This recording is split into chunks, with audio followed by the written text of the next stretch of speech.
What is going on, guys? Wobble here. Hey, real quick before we get started, I just want to let you guys know Stephens and I do this episode, and we really just lean into it. So things are going to get a little uncomfortable with him and I.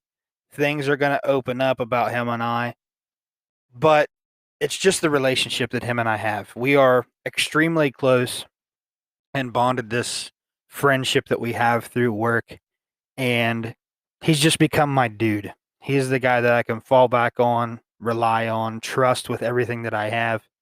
And we were trying to think of a topic as to how we were going to get this episode started, and I said, "You know what? Let's just talk. Let's just get shit off our chest, and if something hits us, it'll hit us." Little did I know, um that was 2 hours and 13 minutes before the episode ended, and we were like, "Well, we got to wrap this up." So this is probably going to wind up being a two-parter. I know you guys don't like cliffhangers just as much as I do, but um, this episode will drop, and then you can expect the next episode to drop on the following Wednesday. So be on the lookout for those episodes. But for right now, I'm going to kick it over to me and Stephens. Just kick back, enjoy yourself. Hopefully, you like the podcast and get a little wobbled with us because we definitely get there tonight. Warning: the following podcast has been rated listener R due to strong language, violent situations, drug references, sexual innuendos, and who knows what else. Listener discretion is advised. With that being said, hang on, sugar tits, because we're about to get wobbled.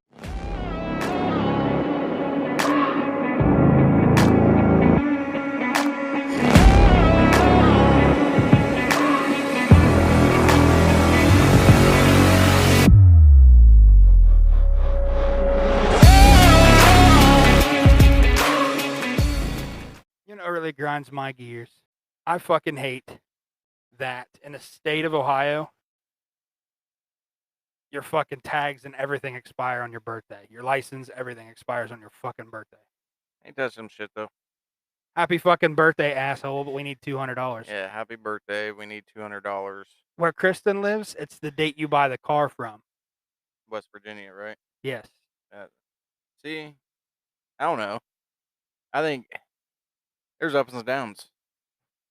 You either have to remember to get your tags renewed on your birthday, or you gotta fucking remember how to when you bought your damn car to get your tags renewed. But something I realized the other day, not the other day, it's been a minute now, because I'm that guy. I went about 5.5 months with my license expired before I realized that they were expired.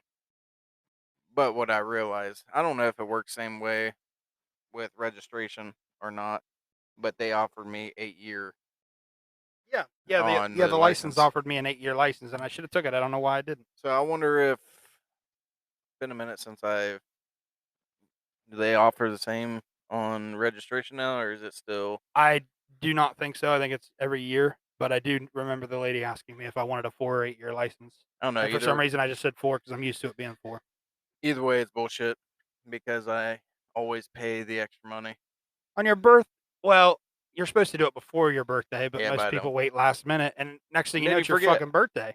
You got more shit to do on your birthday than to remember to. I got to go down to the fucking BMV. Yeah, and then it's your birthday's on Saturday. You obviously ain't worried about Saturday, Sunday.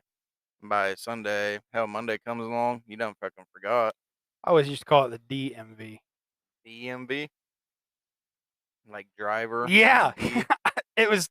I'm today years old that I figured out So you're that that it's guy. the B. Oh yeah, I'm that guy So for sure. I've corrected people many times for that. Yeah, I went to the DMV, and you mean a BMV. If you talk fast enough, people can't understand what you're saying. I Anyways, guess so. you knew where I was going. Here be. You mean Yeah. what I know. So what's some shit that grinds your gears? Anything just off the top of your head? I was thinking about that, and I was like, you know what? That fucking just pisses me off. Grinds my gears. So you have come up with a particular situation. And right now, top of my head, right on point, asking me what grinds my gears is lack of common sense. Lack of common sense really grinds my fucking gears. I don't know why, but to the stupid things. that you think anybody should get or Right. understand, and they don't. You gotta preach to them a little bit, get them to understand or talk to them slowly. Um, there's a lot of things I have a lot of patience with, but Common sense is just, common sense stuff. and it's crazy for me to think that there's people that just lack common sense. Like they're smart in every other department that there ever was. Yep. They can tell you anything about a subject that they know everything about and want to, but yet at the same time, when it just comes to that little bit of common sense, that's what they lack. Ain't that crazy though to think about? High IQ, Yeah. very smart, straight A's, even through college, 4.0 GPA, graduated high honors out of a college. Smart, right? Common sense. Well, at what point does that disappear? How do you get a high IQ person that has zero common sense? Right. That's where I get lost. I'm like, what the fuck? Yeah, that blows my mind too, just trying to figure out and pick people's brains. And I know you're not talking like a blonde moment, because I mean, obviously everybody has blonde moments where they forget some simple things, but it's not that. It's just a lack of knowledge of the simple things all the time. How do you have a blonde moment? How do I have a blonde Yeah, moment? you don't have no hair. You don't know what color my hair is, do you? No, I don't. I know. It's blonde, motherfucker. No, it's not. It's not, but I had you believe it for a Yeah, second. no, you're full shit because your fucking big ass beard is brown. Big ass beard. Not trying to compensate for anything, but I don't have a big ass beard either. Hey, I'm just saying I wear size 13. I do too, but that doesn't mean shit. Obviously, I mean, I know that to be a lie. So you're, you know, what I It mean? is a lie. 'Cause there is no way I have a fucking 13-inch long. No fucking If way. I did, I wouldn't know what the fuck. I'd show everybody, especially from what I'm working with now. And Luke, Yeah. Shit. sorry to put him out. But that's we'll try to find a topic here. We decided that this episode might be a little different. We may just jump into a little bit of story time and not have anything go on. You got and- me fucked up now. You come up with a pretty good legit, Well, then again, registrations fucking grind your gears, and here I am saying fucking lack of common sense grinds my gears. there's a lot of people out there that it really does. It's Okay. more than just Well, that. here's one. No, because I'd be a hypocrite. I've been pretty busy, been hauling kids around, so my truck's pretty dirty. Typically, I should have messaged you and said I want to start a new no, topic. I like this. I like digging deep in the head, especially with the week that we've been through. It's kind of challenged me in ways and made me see a different side of things that I like doing.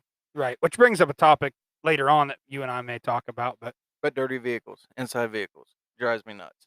No, I mean, I think you kind of seen that this morning, right? Or today, right? What do you mean by that? Didn't I hang my air freshener in the? Yeah, I did. Okay. We were it was the middle of the day with the windows down, and you put an air freshener in your truck. Oh yeah, because it stunk. I opened up the damn truck doors, and I'm like, man, this fucking smells. Hey, It was me.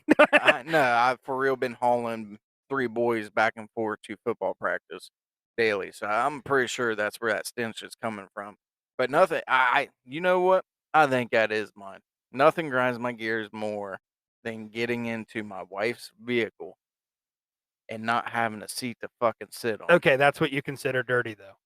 Like, Not- there's no seat available. Like, what do you consider dirty? Because I'll be honest. I mean, I have a working truck, and I lack the ability to see my day off and go, I'm gonna clean my truck out because that's just important to me. Okay, so this situation with her is sweatshirt. She has a habit of taking her shoes off when she gets into her vehicle.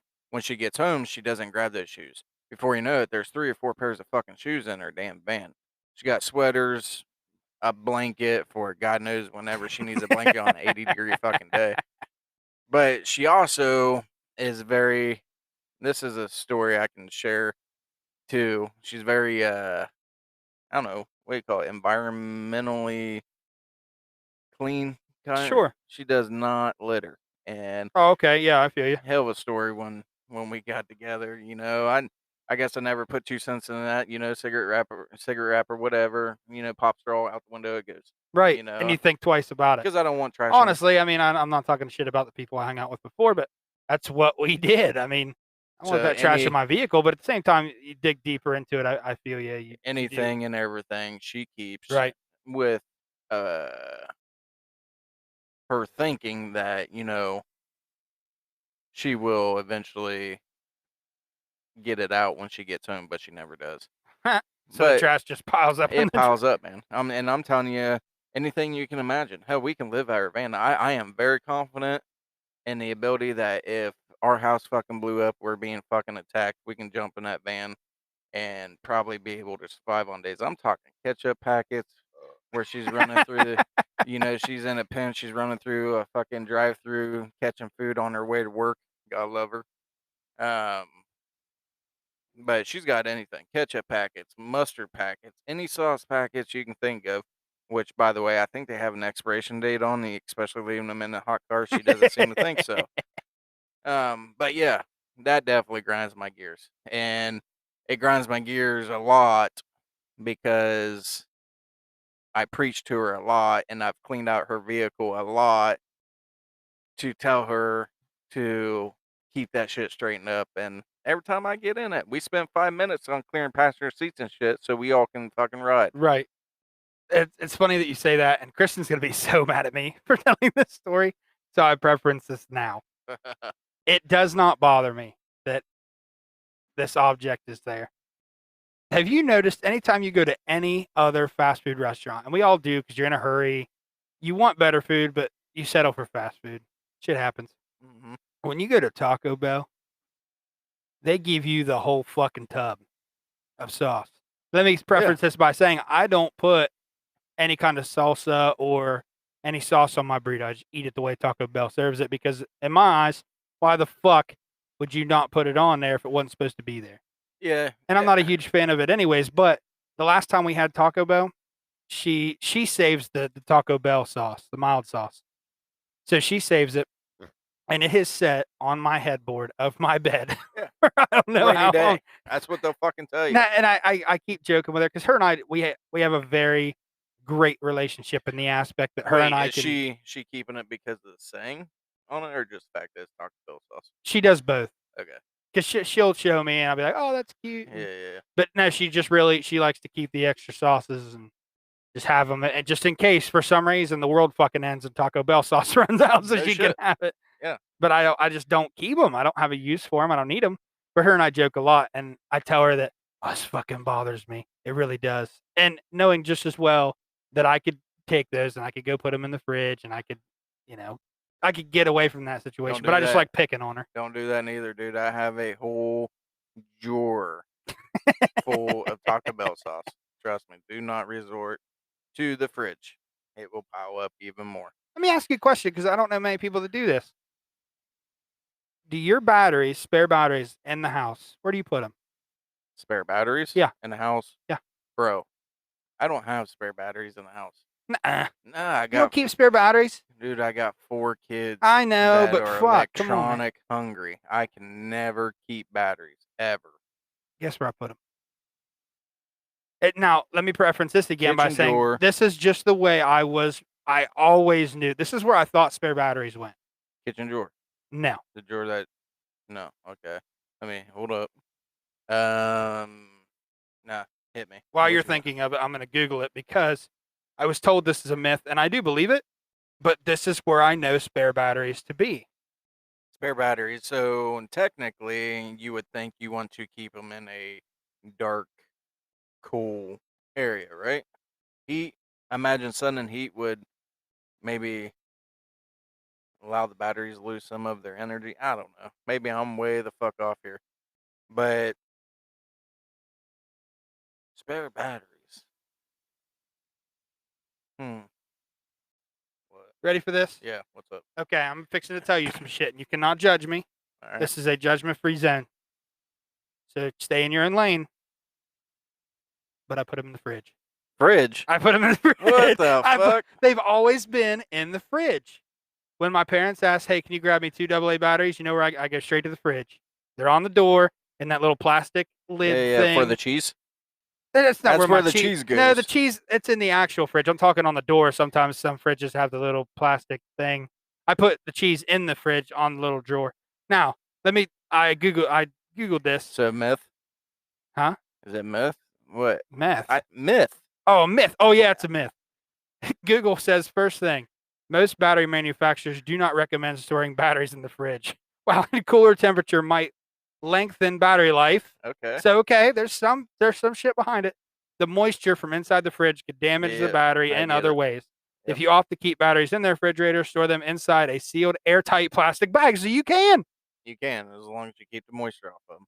See, we're both. I was always told that they would last longer when they're in the fridge, and I just Googled it. If you don't believe me, Google it yourself. No. Not you. I'm talking to everybody else. Go No. fuck yourself if you think they don't, because that's what Google said. Hey, I was on track with you. You know, I was on the whole, cold dark area.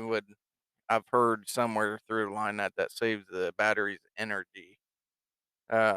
But never in a million years would I fucking thought you would have said refrigerator. That's where we keep them. So I if you're know, ever over at that's my house crazy. and I ask you to snag me some batteries, you know where they're going to be, Bubba. They're in the refrigerator on the door. But maybe that's what my secret is. When I get batteries, is I put them in the refrigerator. I don't know. I didn't let you finish. I'm so sorry. You keep them in the drawer normally? Well, you said you don't normally keep them. Well, we have a junk drawer in the kitchen.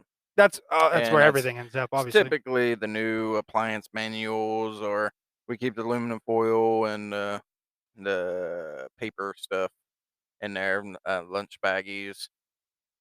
It's the pretty much collect all, go to all drawer, and that's where we, keep the batteries, and the kids know exactly where the batteries. So why I say put them in the refrigerator, kids ain't going to the fucking refrigerator. Bingo. Not going to run out of batteries.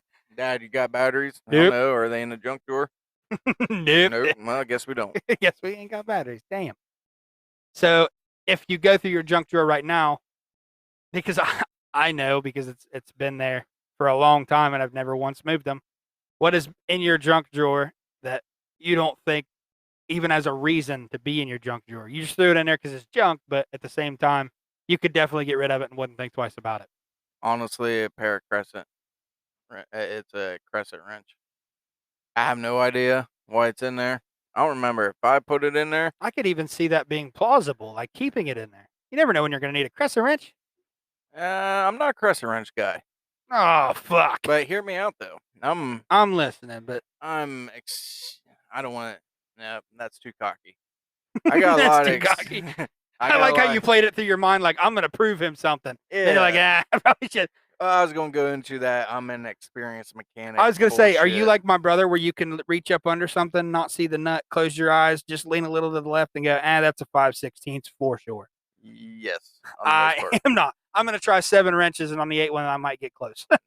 No, I'm the guy that don't want to run to the drawer of the box too many times for a socket. So I made it long in my early career of turning wrenches that I was bound and determined to muscle memory the fuck out of bolt sizes. Nuts, you got different bolt sizes compared to nut sizes on some scenarios. Right. So it gets a little tricky. And then you got the metric and you got the standard, And I was even in trades for a while, so I know how to read a tape, but I can't. See, this is even, in my mind, logical, but how can you feel the difference of a 1/4 inch? Because it's muscle memory is an amazing thing. People preach it all the time, but that's honestly what it is. Once you get the time into it, you're always touching the nut or the bolt with your fingers and your hands before you actually get the size. Yeah. You get the size and mentally you're like, aha, 1/2 inch fits.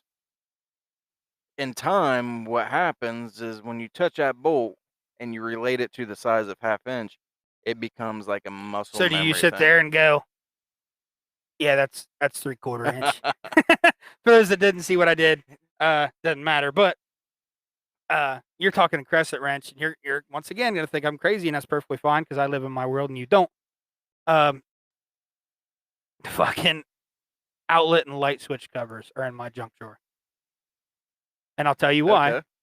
I can see that. We obviously rent my place, so the girl that I had prior to Kristen decided that she wanted to redecorate our bathroom to every other basic white bitch bathroom. Therefore, we have a beach setting bathroom. So she went out. Everybody does that. I dude, know, and that's and so basic. I know, and I didn't want it because I'm not the kind of guy. I'll hang a couple pictures just to let people know that this is. Oh, you do live here. There's pictures of you up. That's cool. But It'd be nice to look at a decent picture sitting on a shitter, but not in the bathroom. I mean, Oh. I don't. There's no reason for me to hang a family picture in the bathroom. I mean, like the living room or something. But other than that, the decorative shit for me goes out the window because I did construction, but I didn't do the finishing construction. I did the rough construction. wait, what was you saying that was the whole ocean, decorated ocean? Yeah, the bathroom. Okay, that's where I picked up on your. I apparently missed your family picture. Well, I mean, That's like, why I said. no, I'm That's kinda sorry. weird That was now, my fault. Sitting, I was going totally into No, I don't sitting on the put. I don't shitter put looking at a family. nice picture.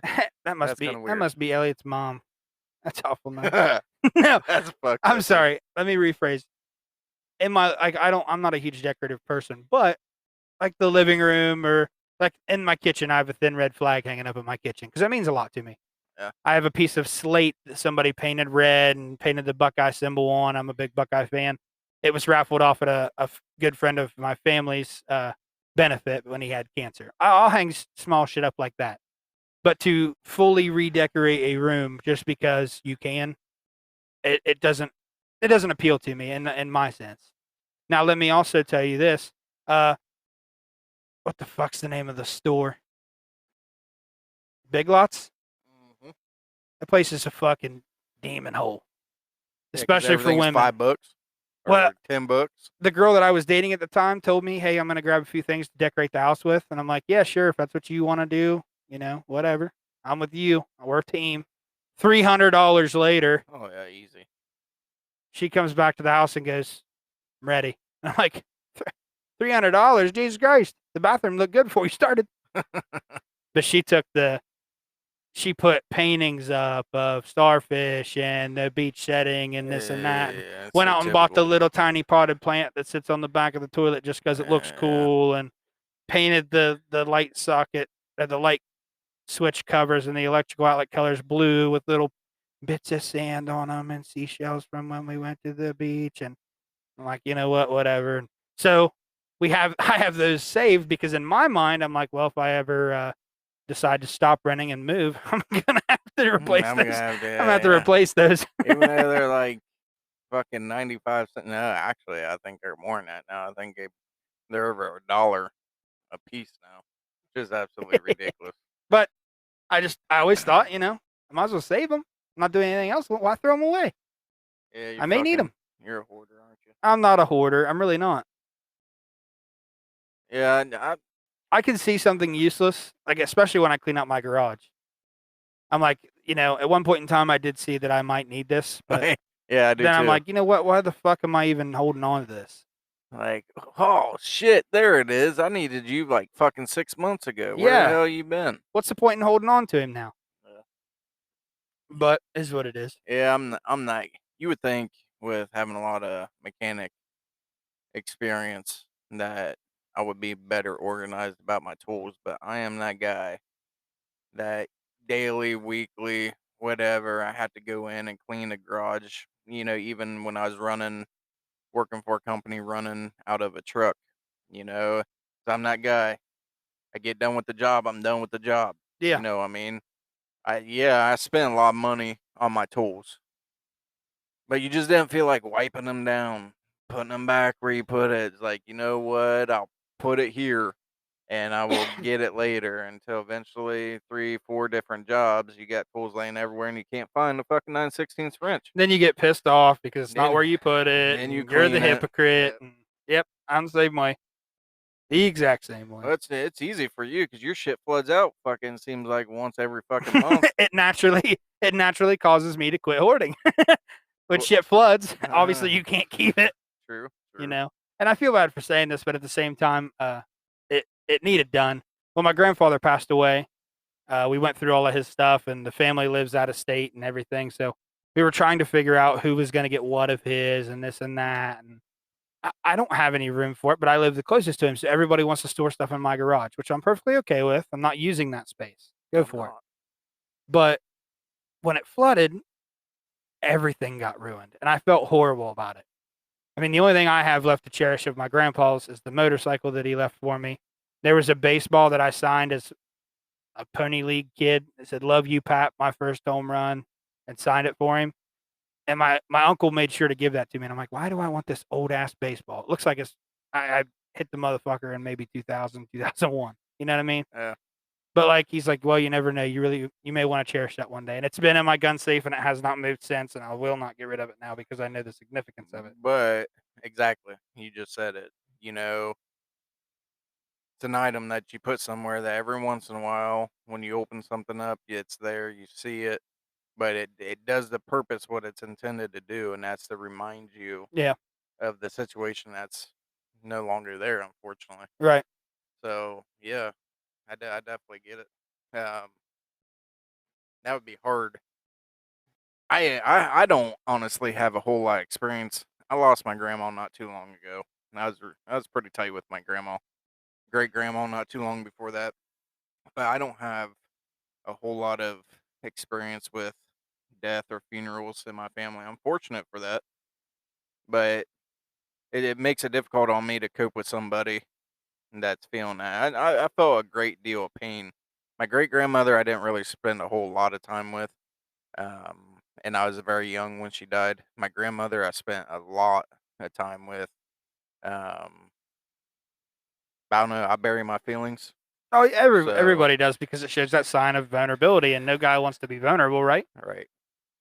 So, but I mean, like you were saying about the garage, you pretty much allowed your space out Well, I mean, because you weren't using it, right. right? And I'm cool with that. Now, I know I can feel your eyes burning into my soul, Yeah. but really, I mean, for me, it really wasn't that big a deal because I really wasn't using that space. There really wasn't anything else sitting there, and there still isn't to this day. Now, when I cleaned up from the last flood, there's still nothing sitting Your there. motorcycle, your fucking, It's your underneath. m- I have a your shelf, which I'm your dumb now looking back. I'm like, oh, if I didn't want shit to get wet, I put it up on the shelf it's because your the flood. man room. It kind of is, but that was what I was getting ready to say. Was another thing that I have from my grandfather. I have the motorcycle, the baseball, and he had two little recliners that sat in his living room for God knows how long. And I sit in the recliners all the time. I've got a little coffee table sitting beside me with a cigar ashtray, and You I ever sit in those chairs and just kick it. you ever thought about that? Really? Yeah, because now that you say that, and it's something that I've always wondered too as well. It's I don't want to call it a bucket list. My wife's into this whole sectional thing with an ottoman, fills up the fucking room. Which looks good. Don't get me It wrong. does look good. I like it. But I want somewhere for a damn recliner. And you bring up the point. Oh, dude. Is it ever? We're getting old. That's what it's come down No, to. it's just The not that. bullshit. It is. Just like you said, your grandpa, you got his chairs. Yes. They're God how knows how long or how old they are.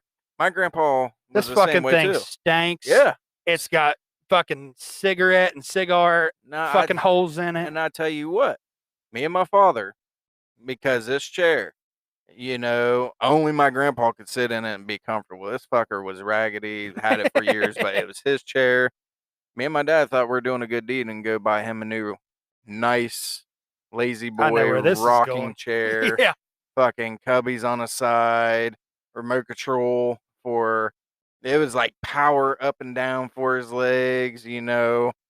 And we swap it out. Thank God we didn't get rid of that fucking chair. Yeah. Because grandpa came home and he threw an ever loving fucking fit over that chair being gone. He didn't give two fucks about that damn chair. He wanted his fucking chair. Yep. And it stems. My dad is now that way. My dad has his chair. His chair's like fucking 6 years old. And I'm like, Dad, you need to get a new fucking chair. Nah, fuck that new chair. I like this chair.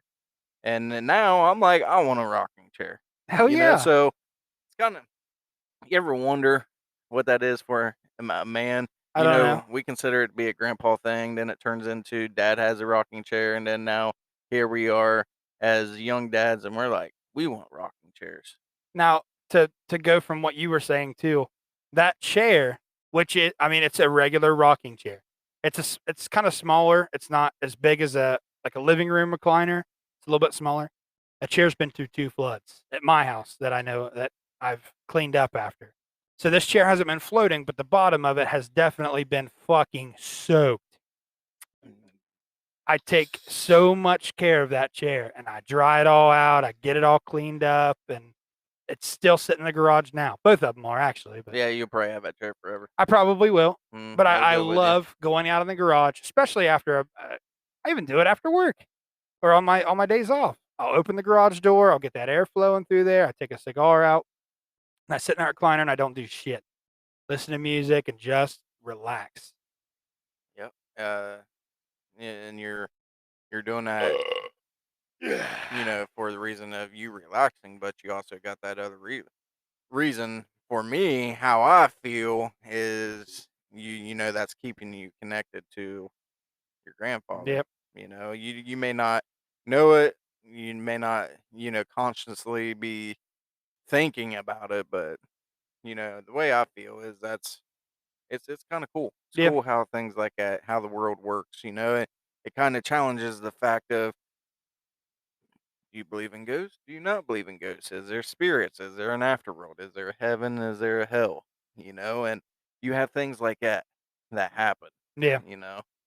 But it could be just because you love the fucking chair and you love Grandpa. Yeah, I'm not a sentimental guy.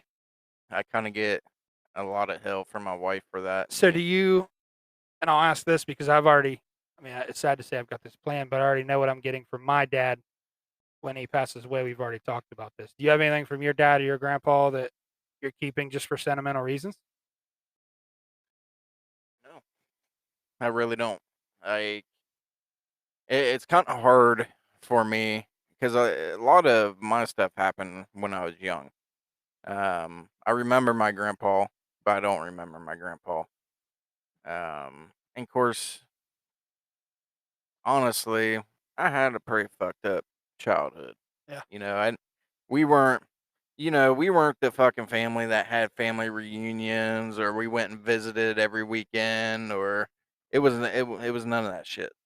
So um, I got close to my grandmother because me and my mother and sister moved in with my grandmother at different times because of my father. Right. Um, but we were never really given the opportunity to visit grandparents on a weekend basis, to really get close to them, to want something to cherish and remember them by. That kind of boils down into my dad. There's I could talk for a while about my experience, and maybe I will one day. Growing up as a child, it's really affected my life, and it's put a We talked about that today in the truck. It is extremely hard as a male, period, to let yourself be that vulnerable. right. Now, granted, I wasn't breaking down in front of you in your truck today, but you and I talked about some shit that really touched me today. Yeah, and I think that's what I really needed in life. Um, there's just some things you can't talk about to anybody. Oh yeah, I get that Um, 100%. a- With work, you can't. It's extremely hard to talk to somebody who doesn't work where we do to talk to them about work. and I kind of expressed to you a little bit about myself earlier, and the same with you, of what not everybody, n- n- you know, I think I talked about mine on the podcast, but if I didn't, quick backstory: I'm on the fire department, and I was at my grandfather's last moments that I shared with him, and that's why the recliner is kind of so important to me because he was sitting in the recliner before he passed away. But Stevens and I really opened up about it, and I gave this dude the juicy details about really what I felt and what I was going through at that moment. Because any male is going to sit there and tell you, "Oh yeah, I swallowed that shit like a fucking man," like you have to. But not sometimes you got to get into it and really let that shit out because people who don't know, if they've never opened up about something that there is really on their mind, it is extremely beneficial to be able to talk to somebody that you trust. I hope I didn't just ash that on you. I'm so sorry. no. I I thought could you probably touched me with the damn I did. fire. I'm I like, touched it with I touched the tip of the cigar on your arm. no, I'm so I'm sorry. good. Might have a couple missing arm hairs, but I didn't get the intense feeling from it. But yeah, I mean, like I was saying, I had a pretty shitty relationship. I'll say that. Um, I didn't have a dad. basically growing up. The dad I had, I seen very negative of because I always see him do things that were not okay. Right.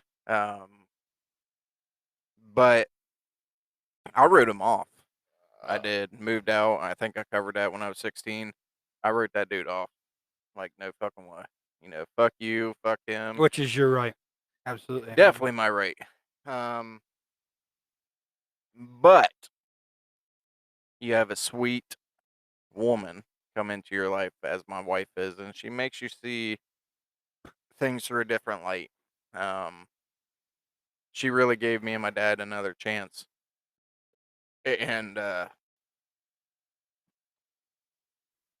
was able to not forget, but I was able to forgive a lot of what he's done. I mean, it's been years now. Hell, I'm almost 34 years old, so I ain't lived under my dad's fucking rules for years. Yeah. So he's come a long way. He's come very far. He's made a pretty decent effort at showing that he's sorry, but it doesn't take away the fact of everything I missed as a kid. Absolutely. So that's stemming back to you holding sentimental things. I don't think I've had a chance to want to hold on to sentimental things. And I can understand that Maybe that's completely. different. You asked, that's kind of questions got me stumped. What of my grandpa or dad's items or things I would want Right. to remember him by? And So my grandpa, same kind of scenario, but extremely different all the same time. I remember as a very young kid being at my grandfather's birthday party down in Florida, but I don't remember what we did. I don't remember much about it, but I just remember seeing him there. I knew I was there, but I couldn't recall any of the things that happened. But as I grew up, I realized my dad has this real big, kind of wicker like basket, huge basket. And inside of it are a bunch of walking sticks, which is odd because I know my dad's not back when he worked where I do and back when I was a kid, he was a heavy set guy, just like I am now, and not really much of a walker, you know? I always kept looking at those and I'm like, man, what the fuck? Why are we just collecting this shit? You know? So when I got older, I realized that my grandfather loved collecting canes and walking sticks. Just he would travel somewhere, he would go be out somewhere and just see one that was different. Be like, okay, yeah, I'll pick it up, and he would collect them. So when he passed away, my dad inherited that, and my dad did the same thing. He's not much of a walker, but every time he sees an interesting cane, it brings him back to the memories of his dad. So he's like, you know what? I'll just pick this up. I'm never ever going to use it, which it turns out my dad did. He got in better health somewhere in the middle there before he was really heavy and then really sick. He walked around a lot at the campgrounds he was at, but um, and it brings it back to his dad. So dad and I sat down one day, and I remember us talking about this out by a fire. He said, I told him, I said, there's canes. I said, I'm starting to connect all the dots with them. He said, yeah. He said, they're just there. He said, they're something to look at every once in a while.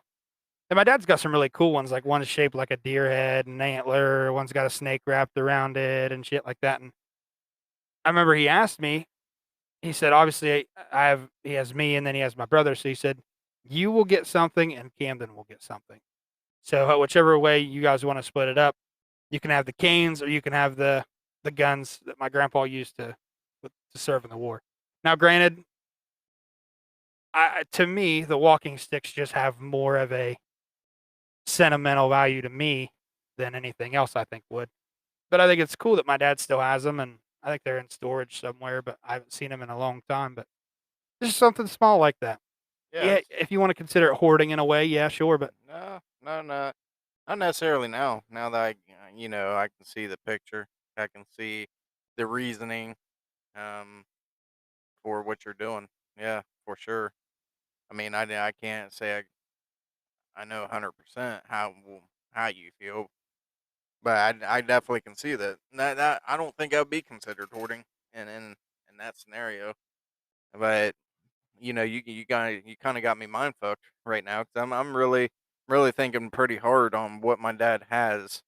And I'm thinking about, as you're talking, I'm going through the memories I've had with my dad, trying to pick the good ones out and think. I really don't know. I got me kind of. I'm definitely gonna be thinking about that for a while, actually. And hopefully, I won't have to deal with that. For And a nobody, long time. right? Nobody does. Nobody ever. Oh, death's not. I mean, people are realistic with death. It does come whenever it wants, but at the same time, you never think that tomorrow's going to be your last day. Dude, I am 100% on board. Okay, it's probably hard to fucking figure out about me, but I am, believe it or not, Christian. Full faith. Enjoy going to church. Enjoy being preached the word. Um, I'm non-dominational, so I am in my belief. I think you believe in your way of how God is, not per se Catholic or Right. Muslim, and they they tell you the way that they think it is. I'm not that way, but um uh It's nice that you mentioned where Christian was I belief. going with that? It's nice that you mentioned Christian belief, and in your earlier story, you were talking about not holding grudges.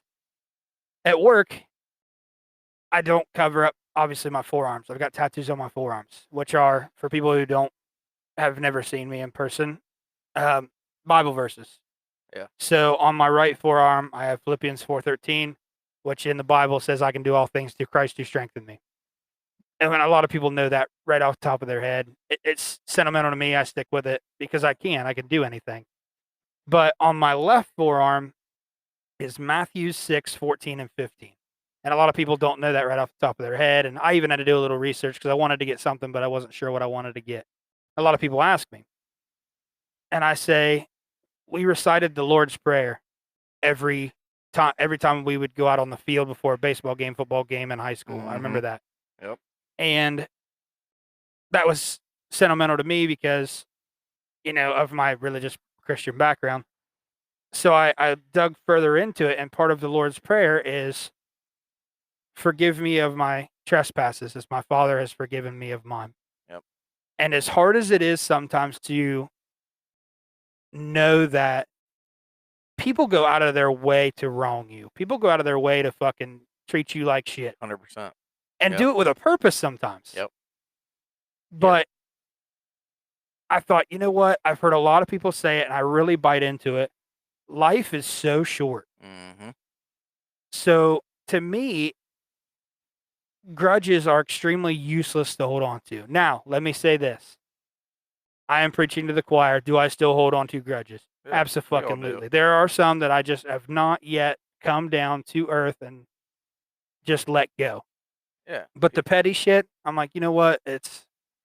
What's done is done. There's absolutely nothing I can go back to change now, and there's nothing that anybody else can go back to change now. What's said is said. What's done is done. In a lot of situations, that grudge fucking hurts you, dude. It And does. I mean, and I say that from experience with my fucking crazy ex-wife. Like, I held a grudge for a while on that dumb bitch. It's um, and it little did I know at that time she was trying to drown me, and also if it wasn't her that was drowning me, it was that grudge I was holding against her that was drowning me as well. Right. So that's a big life lesson for me. Once I lifted that fucking grudge and decided to know what life is, she had no importance at all. Yeah, she's a kid's mom, but once I was able to let all that non-relevant stuff that no longer affects me, go, it cleared up a lot. Yeah, and it tells you and it teaches you. Um, Grudges takes a lot of energy out of you, my dude. But it goes back. While you were talking, I remember why I got into. I saw the light bulb hit you while I was Yeah, talking. like bam. We're talking about death. Some people take serious note to it, and they know it's a real thing, And that's what I was going to get into, was that I am no way, shape, or form scared of death. I will be A-okay if I get told today Amen. that tomorrow is my last day. Let it I'd happen. be ready to Yep. go. Just let me. If all I could ask was to give my kids and my wife a kiss, I would be perfectly content. I served my purpose. I'm being called for another purpose. Now it still leaves. I'm 34 years old, in everybody's opinion, there's still a lot left I want to see in life that I haven't got to experience yet. So I'm not wishing my death by any means, but I'm not scared of it. Right. I'm the same way. And we all want to live that long life. You know, we want to experience things. So kids, we want to experience the grandkids now. We want to we want to see that whole part, but again, there's a purpose for your life, and when it's ready, it's ready, and you can't. Yeah, we're I'm getting kind of in a sensitive touch about death. Won't you get us up out of that? Yeah. I'll tell you one thing to get you up out of this. I don't know. It's got to just be because of the weather. Because I know I'm not drunk yet. I've only had Oh, one no. beer, but I'm fucking hot. Hot. I'm sweating my ass off. I'm in shorts. I'm about ready to take this fucking t-shirt off, get Try naked that. on your front porch. Probably inhaling that damn cigar more than you want to. You get getting all that fucking nice. I bet you if I stand up, nicotine. I will go over the rim. By the way, why did your wife tell me today she wanted me to have you up over the banister and onto the fucking grass? You know, because I'm probably saying or doing something that she didn't agree with when you pulled up, and she utilized you to try to throw me off the damn porch. So it's a regular day. That's okay though. There's nothing. Regular day. Hey, you walked up on the porch with nothing being thrown and no screaming voices. So consider And the that front be door a was good open day. too. No, I'm just joking. We don't yell or throw things, but me and her, we both serve dominant roles. And I'm kind of honestly attracted to it, and that's why I'm married to her. She's very dominant, like pant wearing worthy, dominant. She likes making calls. You need to get away from the word dominant because I'm sitting over here thinking you're a power bottom, bud. Oh, well, look, I fall victim to her anytime, anywhere. I have no shame in that. But Hope she doesn't listen. and then I perk up. And Yeah. my stubbornness, and I am man of this house, and I say what goes. Well, we as men know that does not work. Kristen is the first girl that I've ever been with that does not want to wear the pants. She's like, I don't wear the pants. You wear the pants. I'm like, I don't wear the fucking nice. pants. That'd I be do not wear the nice. pants in this relationship. You wear the pants in this relationship. You Always- say jump, I'm going to say how high. If it's too high, I'm going to go get a ladder. Always revert her back to, God says you have to be submissive. Don't you know that? Right. She doesn't get two shits. She doesn't give a fuck about you, bud. Apparently men are supposed to be submissive too. But you have that. You got 4 kids. She's got a busy working life. I got a busy working life. I got problems. She's got problems. I mean, that's a healthy, busy household. Yeah, there's conversations going to be had. There's disagreements that's going to be had. And fortunately for this one wasn't too bad. I was kind of being a smartass. I was kind of getting to her a little bit, and then Elliot happened to show up Whoop, whoop. at the time of Saving grace. Won't you throw this bitch ass motherfucker off this porch? That is what she told me. For those who don't believe, I was out here on the front porch getting ready to set up for the podcast. The front door was open, but I couldn't hear them talking. I just knew they were in the living room. So I come out, and Stephens and I are obviously in a good place in our relationship enough where he doesn't mind. I come up on the porch, I'm setting shit up, and I hear my name from inside the house, and I know it's not his voice because it's a female voice. And I know there's only one person in there that's calling my name. So I was like, fuck, what did I do now? Yep. Yeah. But she did. She said before the podcast, she said, can you please make sure that Stephens ends up over the banister and into the yard? I'm like, well, I can try. You're a lot bigger than me. A lot stronger than me.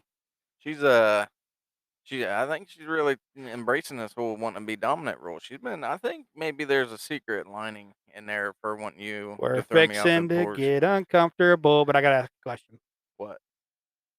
Big spoon or little spoon? Big spoon or little spoon? I don't know. It depends on the day. Let me say this. People underestimate the little spoon. And let me tell you, I went to college with a friend of mine that I was super close with, and he told me that he does not like being the big spoon, and I called him a pussy. I would like to publicly apologize and tell him that he is 110% right. I love being the little spoon and I don't get mad when I have to be the big spoon, but I'm always thinking I can be the big spoon for a little while, then it's my turn to be the little spoon. Little spoon's underrated. No, I get it, man. And we go back and forth. I think we share the same interest in that. As far as me and her goes, it really depends on that night. We can crawl in bed. Sometimes, I shine my back and she wraps around it. And there's times that she's showing her back. It's kind of one of those nonverbal agreements. Kristen scratches my back, and for some reason, it doesn't turn me on or anything, but it is just my back doesn't itch till somebody scratches it. See, and when they do, I do not want you to fucking stop until you're asleep. Please. Correct. Yeah, you're absolutely right. But in place of scratching, I'm not all about that scratching bullshit. Fuck you. You don't know shit. Give me the soft fingernail touch. No. The tickling of the back. Oh yeah. No. 100%.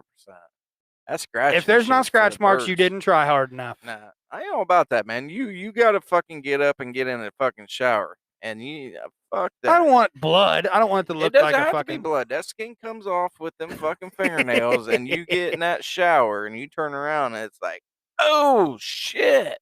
No, I can do away with the nope. I don't have to have scratches on my back to know that the job was done. I'm not all about the fucking scratches.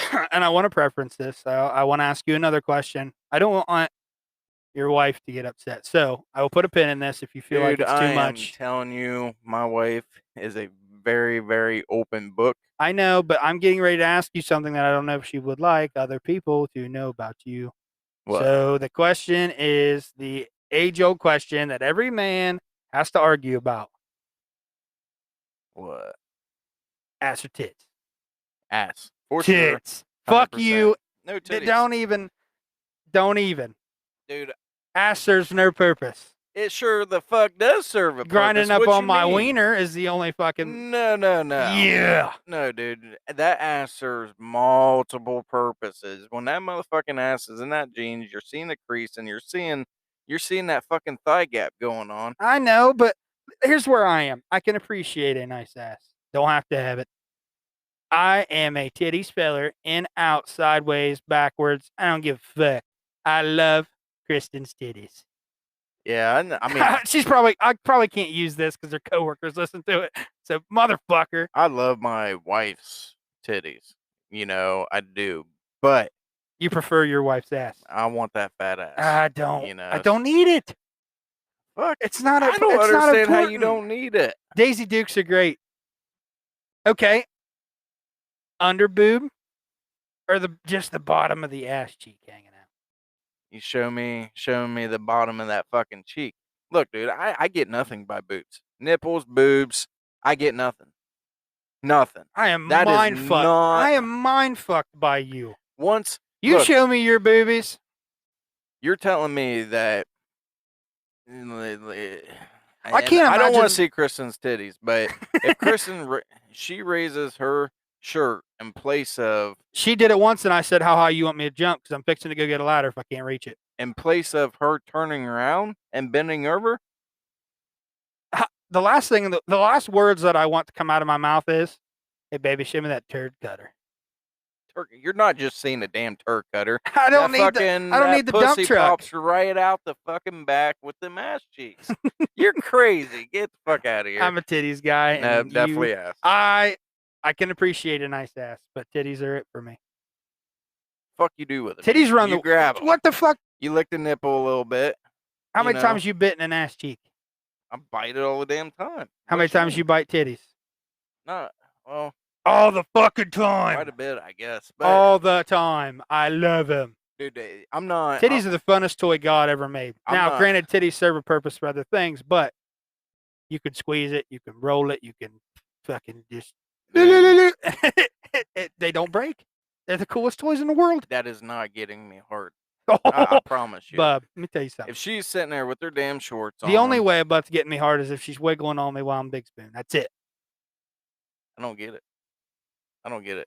Like, I got to see that ass for it to get going.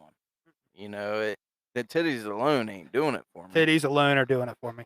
No, Hardcore titties. I guess we're going to agree to disagree. You know, that's probably best. But I will not come off my stance. I'm very sorry. I just here's what we're gonna do. We're gonna disagree or agree to disagree, and I'm just gonna sit here and believe that you're wrong, and that's perfectly fine.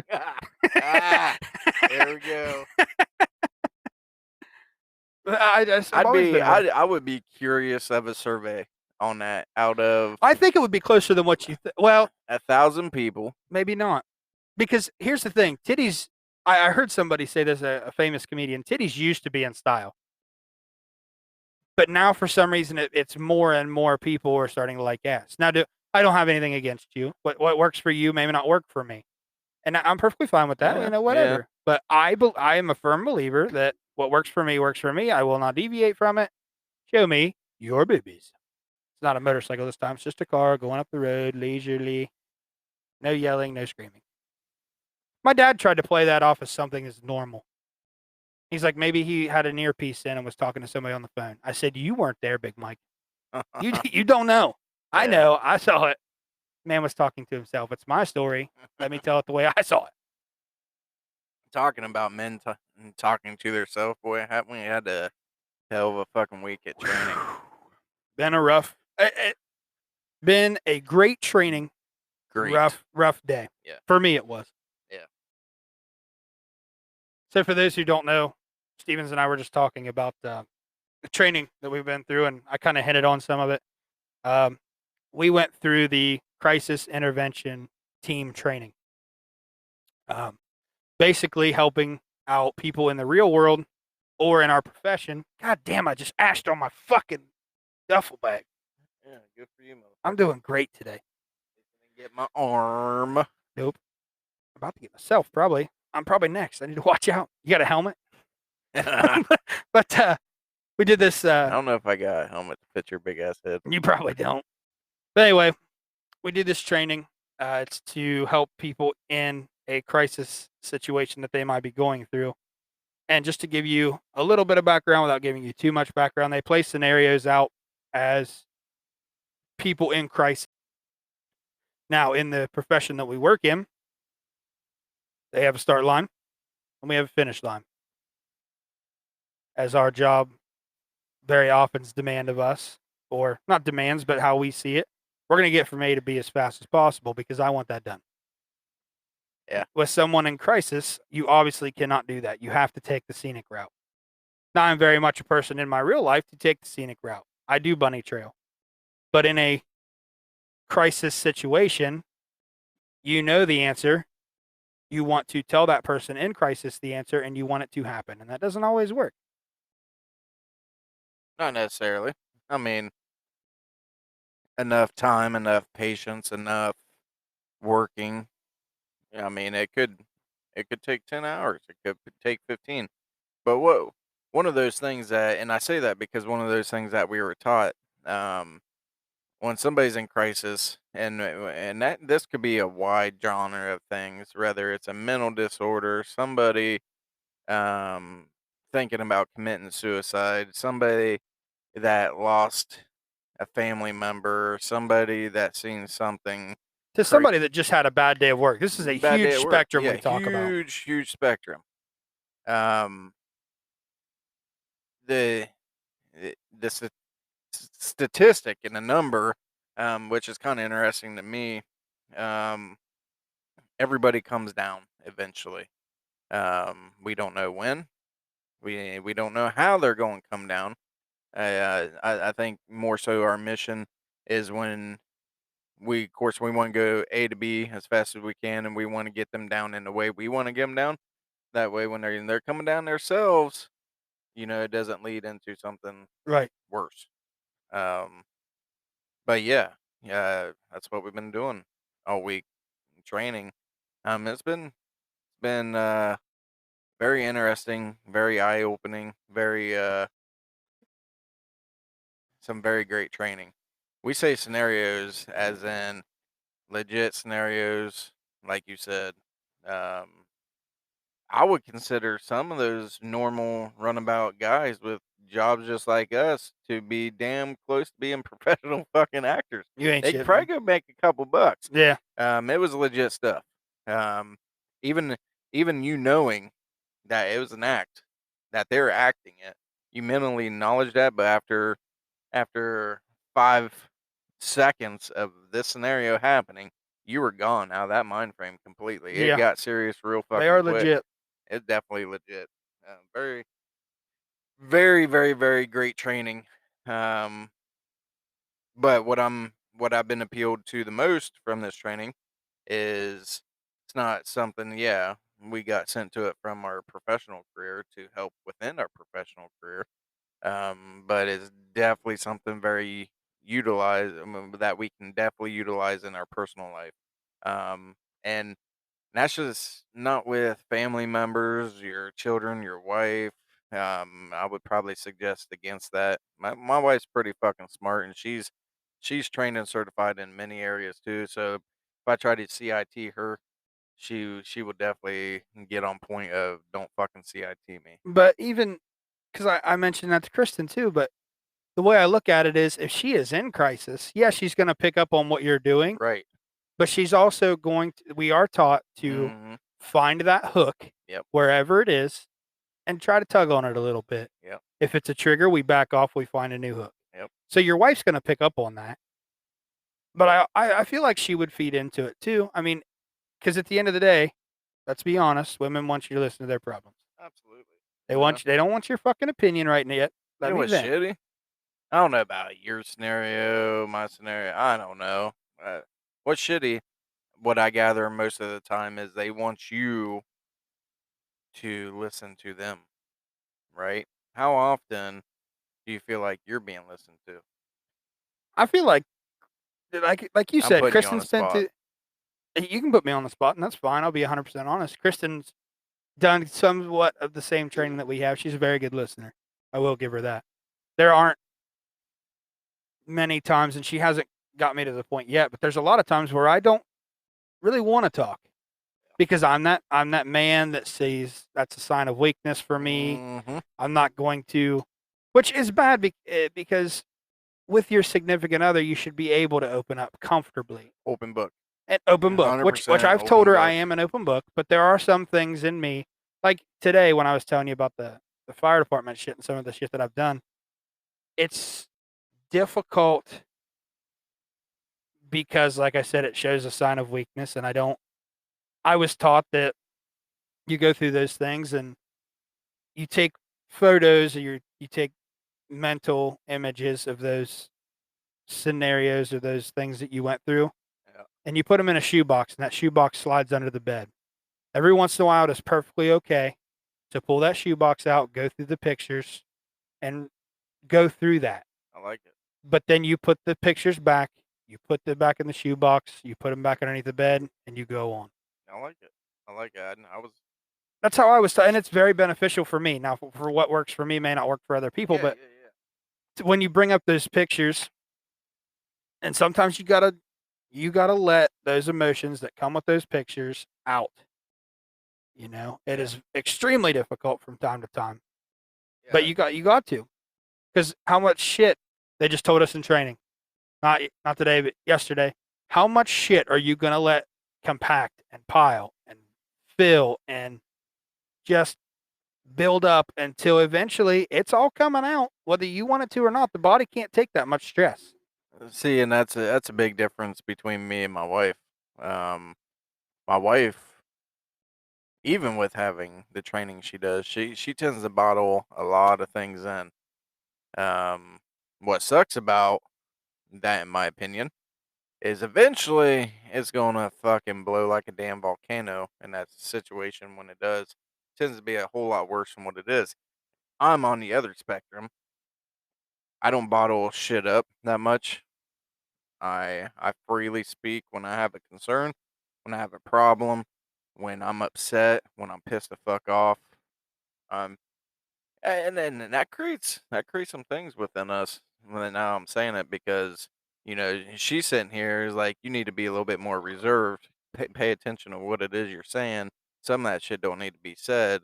That could save the sake of the or that could be the sake of this fucking argument. We wouldn't be arguing about it. I'm like, yeah, but what's the difference between arguing about it right now or arguing about this situation fucking 6 months from now when you decide to blow like a volcano? Yep. So, but like I said, personal life, this training is going to be deeply useful. I think it's going to have a lot of impact on my life per se, but it's just not like I was saying. It's just not your family. It's somebody that's broke down for whatever reason at Right. Walmart. You know, I wish so badly, and I'm so glad that I took this training. I really am. It has changed some of the ways that I look at some scenarios and stuff like that. And I'm glad you took it with me, but at the same time, you and I were never in the same no, scenarios. And I wish so bad because of such a tight connection I feel that I have with you. It would have been great to let me go first and you jump right yep, behind, or you go first and me jump right behind because there's a huge possibility you and I have chances to work together. 100%, And that team that you and I already have bonded, yep, I thought would have been great for us to pile on. But they picked the groups for us. They want you to be uncomfortable, so they picked us. They put us in groups that made us a little out of our element. And that's one of the things I brought up to you at a future episode because I don't know if we're going to get into it now, but how important it is to get outside your comfort zone yeah, because everybody wants to stay in their bubble where they feel safe. yep, But the one time that bubble pops and you're not in your comfort zone, panic sets in. yep. And I Panic, told you that anxiety. quote that I heard from Marcus Luttrell. I think I told you, or maybe I said it in a single podcast. Did I tell you about it? I don't know. Fuck, Want to I'm gonna have touch to on it? look it I'll up. let you know. I'm gonna have to look it up again because I had to look it up the last time too. Marcus Luttrell was the SEAL team member that the movie Lone Survivor was made after. No. Okay, Marcus Luttrell wrote a book. I love audiobooks because I can't sit down and focus long enough to read an actual book. So read it to me like I'm a 5-year-old, and everything will be great. Yep. But anyway, let me see. Right here. Marcus Luttrell, in the heat of being alone, losing 3 brothers, and being taken in by the enemy, says fear is a force that sharpens your senses. Being afraid is a state of paralysis in which you can't do anything, and it is critical to understand the difference. Damn. So, putting yourself in situations that you're afraid to be in is not bad. No. And It we sharpens your senses. Your uh, body is reacting to that. Let it do its thing. and I think I mean if I'm hearing it right, I think you're hitting it right on the nose. I'm thinking that you might went in there like I did, and what I learned at the end of the day today after a second day of scenarios is I learned that that was my biggest asset. That was my biggest tool. The fact that I was I didn't know the situation. There's people watching, seeing if it can be done. How you were talking, you're being judged. The whole scenario, Pulling your mind away from what's going on and just letting your mouth and body and mind do its natural thing. and it enhanced and it helped. Absolutely. It And you don't did. even realize, like, we were done No. with our scenarios, and I know you felt the same way. I come back and sit with my peers and was like, I fucked up. I did horrible. And everybody's sitting down is like, you did great. Yeah, you You done don't know great. how Yeah. much information you really got, Right. Right. Yep. which sets that next guy up for success. Yep. And as a team, you guys got to win. Happy meal. Yeah. I mean, yeah, it's kind of crazy. And I always preach to my boys, when they're scared to do something. Hopefully one day my advice doesn't kill them. But the the whole ride and roller coaster, going down the 300-foot water slide. Eventually, hopefully, on my bucket list, I want me and now you, and these 3 boys to jump out an airplane. I don't know if you know how gravity works, but Nah, let me give you a little scenario, but buddy. hold on. Let me say it though. Like I tell them all the damn time, you need to do what scares you. You know that will be the biggest Are you scared adrenaline. of it, or are you afraid of it, or are you fearful of it? Because as I just said, there's a difference. Like, yeah, there is a difference. I guess you would probably be more fearful of it because it's the I'm not unknown. saying no. I mean, I've never been put in a situation where Motherfucker, somebody's like, "Hey, you're jumping out of an we're airplane. jumping." We Because are. once you get on that plane, they're That's not my turning that bucket. bitch around. That's my bucket list. You know, once we're up there, man, we're jumping, and that's something I want to do with all of my boys.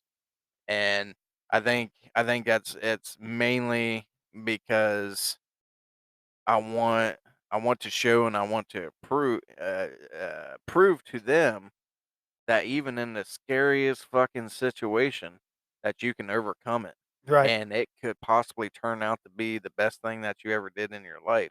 And little did I know, the advice that I've been given to them, it got taught to me this week. You know, I'm not a public speaker. I do not like standing in front. Matter of fact, you coming to me about this damn podcast stuff. I'm like, nah, I don't Yeah. know about that. Um, but I'm getting out of my shell. I like how you said that because at first I didn't get the persona that you were like, I don't know, but you came to me after we shot the first 2 episodes together, Yep, and you were like, let's do that again. yep, I'm always down. If you ever need anybody on the podcast, you let me know. yep. I have enjoyed it. And that rolls in. That rolls in. I've never found myself to be a public speaker. Yeah, I was fearful of it. Scared the shit out of me. I didn't want to stand up and talk in front of people, come find out it's because you don't want to be judged.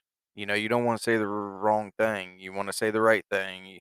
What somebody gonna say, you know, behind your back, or you're gonna be made fun of. But regardless of that, with all that dumb bullshit, you're gonna have that anywhere you go.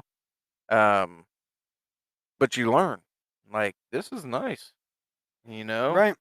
This was scary, but I enjoyed it. Right. And now it's comfortable, you know, and I hope that's where I can get with my CIT career.